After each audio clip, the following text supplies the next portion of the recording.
Imagine biting into a sharp, juicy lemon. Does your mouth water just thinking about it?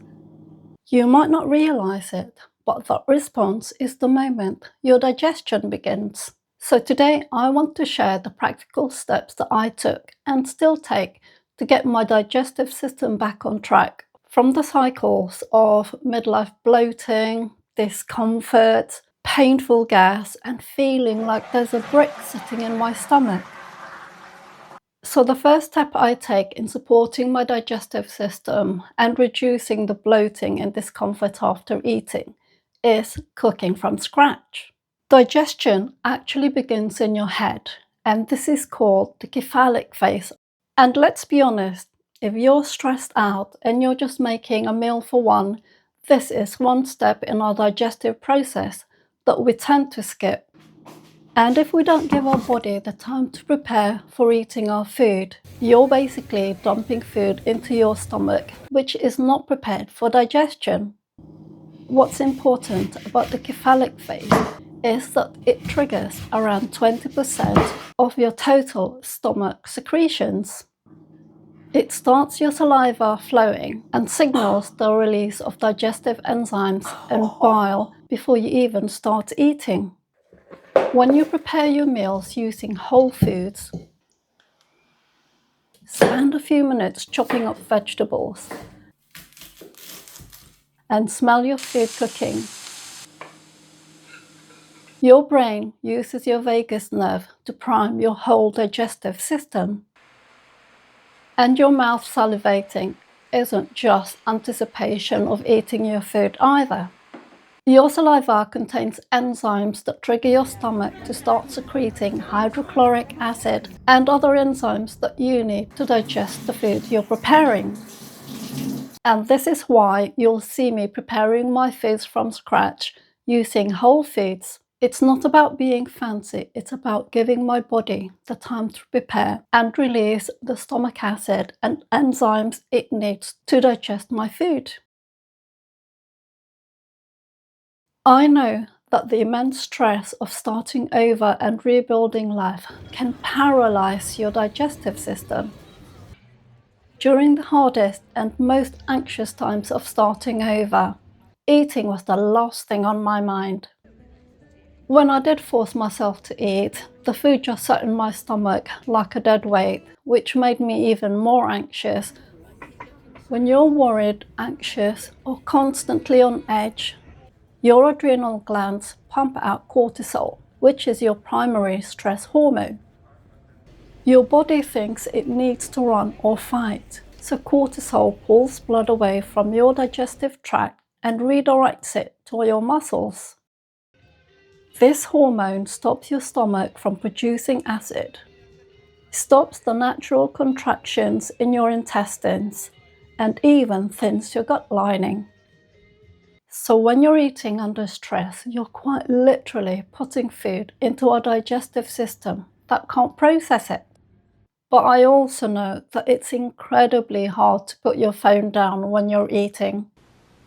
But scrolling through your phone triggers micro spikes of stress that keep your body in fight or flight mode, and a stressed body simply won't prioritize digestion. If you must scroll, try to avoid things that makes you feel tense. Switch to something funny that relaxes you and lifts your spirit. If you struggle to unwind at meal times, try a physiological sigh right before you take that first bite. You just take 2 quick inhales through your nose, 1 deep breath, then a sharp top-up of air, followed by a strong, slow sigh out through your mouth. Just doing this twice signals to your brain that you're safe, and so it settles your nervous system back down to rest and digest mode, allowing your stomach to be able to digest your food properly. Now that your body is calm, it's time to pick up your fork. And this brings us to the mechanical phase of eating, which is chewing. I know when you're rebuilding your life and just trying to survive each day, it can be so easy to rush through your meals. When we treat swallowing as the ultimate goal of eating, we forget one really important thing, and that is that our stomachs don't have teeth. You've probably heard the phrase, "you are what you eat." But when I was training as a nutritional therapist, the one phrase that I learned that really changed my perception of food and made me realize that I have so much control over my health is the phrase, "you are what you digest and absorb." Since learning that phrase, I've believed that you can buy the most expensive, organic, nutrient dense foods, but if you can't digest your food properly, there's no way that those enzymes can break down your food enough so you get to absorb the nutrients in your food. This really is something that I have believed in and I've practiced since that time, and it really has made such a difference in my health, not just in my digestion, but my overall well being. And I think it's even more important now that I'm over 50, or for us at midlife, because of the way how our body changes physically and hormonally. So by us chewing our food for longer, it turns the food in our mouth into more of a paste, allowing our digestive enzymes to break down our food and get the nutrients from the food that we are eating. More importantly, your saliva releases a digestive enzyme called salivary amylase. This enzyme is designed to immediately begin breaking down grains, bread, and complex carbohydrates in your mouth before they've even hit your stomach. So when you're swallowing large chunks of foods because you're stressed or you're too busy scrolling on your phone, your digestive enzymes can't penetrate the particles of food effectively. And as a result, the food just sits in your stomach for hours and then begins to ferment. I know that when you find yourself starting over and rebuilding your life after 50, eating your meals alone can be a lonely experience. So, a lot of us may rush through our meals without giving it any thought. This can often result in us feeling uncomfortable, heavy, and bloated after eating. One habit that you can start doing to reduce your bloating and discomfort after eating is to put your fork back down on your plate between each mouthful. Keeping your hands off the fork until you're finished chewing and swallowing the food in your mouth gives your body time to slow down and for you to really taste your food.